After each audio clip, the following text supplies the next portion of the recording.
Welcome to Cook to Nourish. Today I'm going to show you the recipe for making chicken kebabs. Now these are kebabs are made out of ground chicken and they are more like patties. However, they do not have any bread or any gluten in them, and they are perfectly paleo. Now they do have a bunch of different spices, so you will have to omit some of them for an AIP version. But despite that, even the AIP version tastes absolutely fabulous because it has lots of ginger, garlic, cilantro, and also some onions. And I love to use only red onions or shallots for this because it gives it like that incredibly uh, oniony kind of flavor, which is awesome. And these are like really very easy, and I've been making these for a while now, and they're always a big hit at parties, gatherings when I have people over. These are the perfect appetizer. And plus now in my paleo diet, these are a huge lifesaver for me because I make them and freeze them, and then when I am out of any kind of protein, like for instance fish or anything, I can just easily pull these out from the freezer and thaw it and have it with a salad. So that's really very useful. And the other important use for this is when I'm traveling. I find it extremely useful because when you're on flights and traveling in airports and airplanes, you never find a good paleo meal. And autoimmune paleo or AIP is even harder.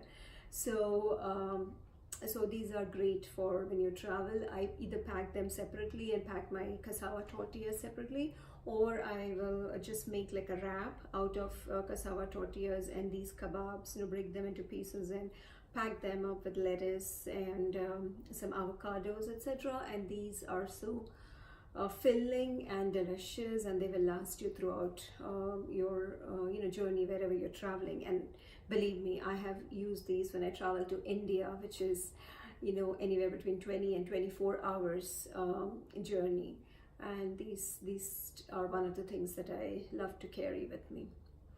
All right, so let's get started. All right, so I have onions here. I have red onions, about half of a medium onion, and then ginger and garlic, and some green chilies. And then I have this entire bunch of fresh cilantro that I'm going to chop really, really fine. And that's about, I think, about 1 cup of loosely packed fresh cilantro chopped that you would need. The onions would be about half a cup chopped, again very fine. And as you can see how I'm chopping the cilantro really fine. The finer you chop it, the tastier your kebabs would be. Now I have about a pound of organic chicken, ground chicken, and that has been completely thawed. If you can see, I had that it's completely thawed, and I had placed it at room temperature from the freezer for about 4 hours, or you could keep it in the refrigerator overnight, but you have to make sure that it is completely thawed. And now I'm adding all the chopped onion, ginger, garlic, the green chili, and the cilantro. And now I'm going to add some spices, starting with cumin. I'm going to add about a teaspoon of cumin, and I'm adding it multiple times because my other hand is sticky with the kebab, so I'm trying to do that. And now 1 teaspoon of lime juice, and then a bunch of other spices, about a 1/4 teaspoon of sea salt, and half a teaspoon of turmeric powder, about half a teaspoon of cayenne or chili powder. I like to use Kashmiri chili because it's less heat. And then about a teaspoon, about half a teaspoon to 1 teaspoon of coriander powder, just a little bit, not too much. And then I'm adding about 3/4 teaspoon of garam masala.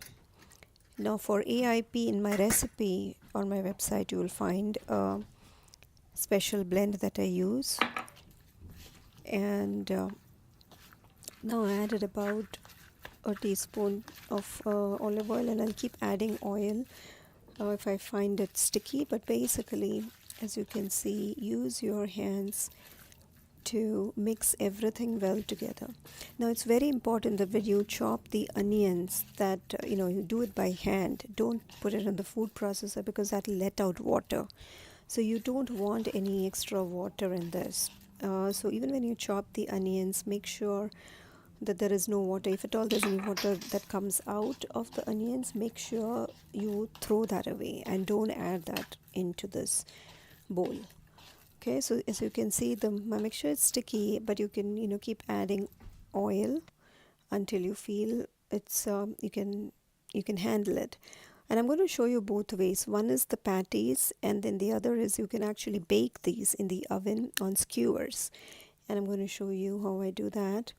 So you basically take a large portion of the mixture, and then make sure your hands are well oiled, and then you kind of just stretch that base to form like an like an oval oblong shape or a cylinder, kind of like a long cylinder, and then you can insert the skewer into it. Now I have metal skewers here. If you're using bamboo, make sure you soak them overnight in water before you use them. Now I've put aluminium foil on my tray, and I've also well oiled that foil. And I'm going to do that for one more here, and then put these in the oven at 450 degrees. I already have the oven set at 450, and I'm going to put this into the oven. Next we are going to make the patties in a pan. So I have a stainless steel pan that was heated up, and I added 2 tablespoons of coconut oil. So it's shallow frying and not deep frying. You could also use non-stick in the same way. And now make these patty shapes with using both your hands, and then slowly place them. Now the pan is already hot, and then after it's like turned really hot, I have turned the heat low. As you can see now, the burner, it's somewhere like burner 6, so somewhere between low and medium. So you cook it at not very high temperature, because then your kebabs will not be very soft. If you want your kebabs to be moist and soft, you cook them on low heat. And after about 2 minutes, now see, I've flipped them, and another minute or so, and they are done. See, now I'm flipping them back a second time, and just to see if they are completely done. And I'm going to take them off now, but as you can see, both the sides are well done, so that means they are ready.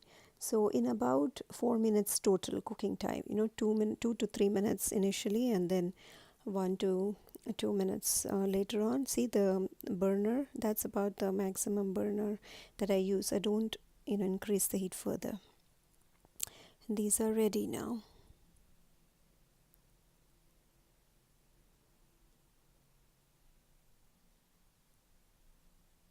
So I'll show you now the ones in the oven.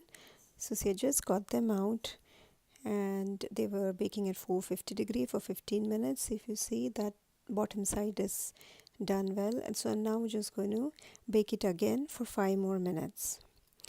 And look at it now. So you see, both the sides are well done, and now you can serve them either as is, or you can slice them into pieces. But make sure you always cover them with aluminum foil before serving. Enjoy.